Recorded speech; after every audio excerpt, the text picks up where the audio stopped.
जिस नारी को संतान नहीं हो रही हो, बहुत प्रयास कर लिया हो, पुत्रदा एकादशी पूरे साल में 2 बार आती है। एक श्रावण के महीने में आती है, दूसरी पौषाधिक क्रम में आती है। पुत्रदा एकादशी होती है, ये संतान की वृद्धि करने वाली। शंकर जी के मंदिर में जाकर, भगवान शिव के मंदिर में पूजन करके घी का 1 कटोरी में घी और 1 कटोरी में खीर शंकर के सामने रख देते हैं। भगवान शंकर के मंदिर पर चौखट पर घी का दिया लगा देते हैं। शंकर जी की चढ़ी हुई 1 बेलपत्र साथ में रखें और 1 बेलपत्र को उठाकर शंकर जी के मंदिर की चौखट पे ही बैठकर चबा चबा कर खा लेते हैं। जो 1 बेलपत्र लेकर आए हैं वो अपने पति को खिला देते हैं। कहते हैं पुत्रदा एकादशी के दिन ये कर लेने पर संतान की प्राप्ति हो जाती है। पुत्र गंगा के जल में एकादशी के दिन 7 बेलपत्री डालकर जो नंदीश्वर भगवान अर्थात जो शंकर जी के शिवलिंग के सामने नंदी होता है, उस नंदी के चरण पर गंगा का जल चढ़ाकर बेलपत्री शिव पर समर्पित कर देता है।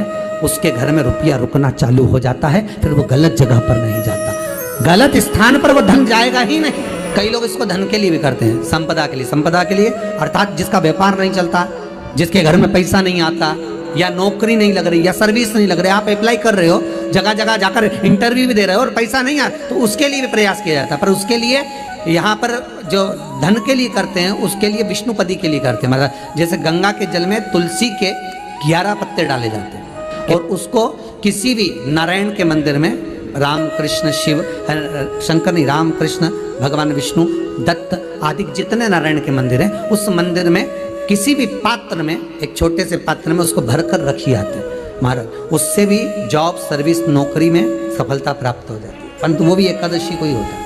कुछ देर तक पात्र को रखा जाता है, फिर वही पात्र का जल किसी भी वृक्ष के नीचे डाल दिया जाता है। उससे भी नौकरी के लिए फायदा मिलता है।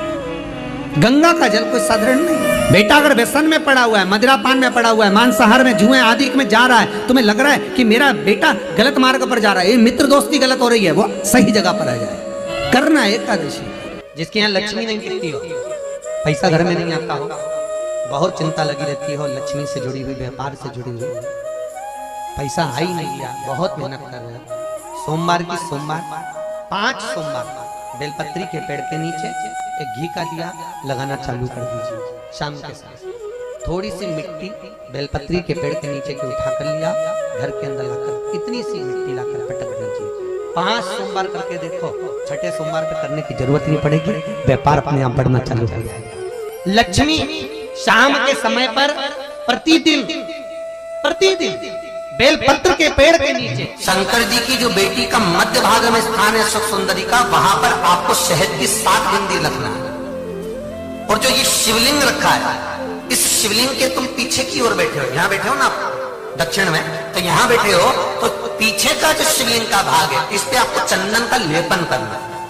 मारा शिवलिंग के पीछे के भाग में, अर्थात जहां आप बैठे हो, पूरे शिवलिंग पर चंदन नहीं लगाना, जहां आप बैठे हो उसके सम्मुख भाग में आपको चंदन का लेपन करना है।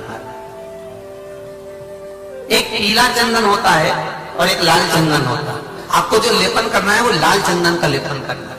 आपको पहले भी कथा में बताया कि शंकर भगवान को कुंकू नहीं चढ़ता, रोली नहीं चढ़ती, क्योंकि बाबा को अगर चढ़ता है तो लाल चंदन चढ़ता है। तो लाल चंदन का आप जब लेपन कर दें, लेपन करने के बाद शहद की 7 बिंदी आपको अशोक सुंदरी वाली जगह पर रखना है। रखने के बाद बाबा से विनती करना है और चंपेश्वर महादेव का स्मरण करना है। चंपेश्वर महादेव का स्मरण कर कर हाटकेश्वर महादेव का नाम लेकर बिंदी को लगाना है।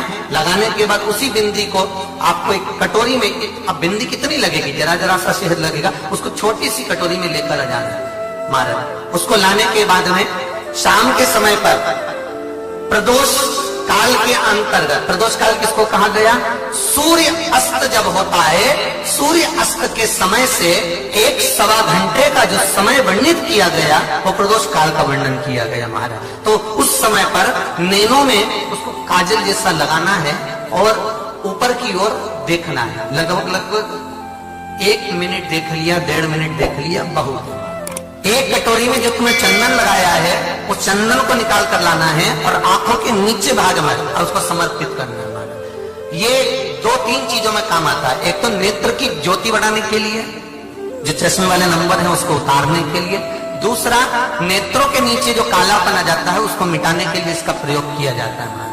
तीसरा, इस शहद का प्रयोग नारी के जो रजो धर्म से जुड़ी हुई तकलीफें होती हैं उसमें भी ये शहद काम आता है। महाराज, इस शहद का केवल प्रदोष काल के समय इसको चाट लिया जाता है तो उससे भी नारी के जो रजो धर्म से जुड़े हुए प्रॉब्लम होती है उसमें भी उसका अंतर जाता है। तो हाटकेश्वर महादेव और दूसरा जम के बोलिए चंपेश्वर महादेव, इसका स्मरण आपको करना है। इसको धारण कर आप सुख को प्राप्त। तो भगवान शिव देने वाला है, बस आपको प्राप्त करने का एक स्थान, शंकर को रिझाने की एक जगह, शिव को प्राप्त करने का एक स्थान होता है जहां से हम शिव